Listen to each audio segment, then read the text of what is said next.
டெல்லியில் சிறப்பு நீதிபதி முன்பு ஆஜர்படுத்தப்பட்ட பயங்கரவாதி தஹாவூர் ராணாவை 18 நாட்கள் காவலில் விசாரிக்க அனுமதி அளித்து உத்தரவிட்டார்.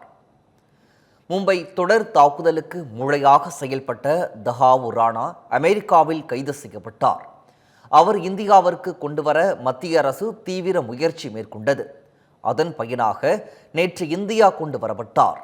டெல்லி வந்தடைந்ததும் என்ஐஏ முறையாக ராணாவை பயங்கரவாத தடுப்புச் சட்டத்தின் கீழ் கைது செய்துள்ளது.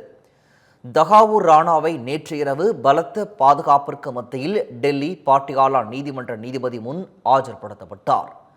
அவரை 20 நாட்கள் காவலில் எடுத்து விசாரிக்க வேண்டும் என தேசிய புலனாய்வு அமைப்பினர் கோரிக்கை விடுத்தனர்.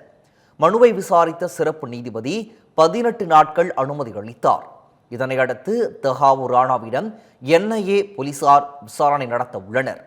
இதற்கிடையே இந்த வழக்கில் என்ஐஏ சார்பில் ஆஜராவதற்காக மூத்த வழக்கறிஞர் தயான் கிருஷ்ணன், சிறப்பு அரசு வழக்கறிஞர் நரேந்திரமான் ஆகியோர் நியமிக்கப்பட்டுள்ளனர்.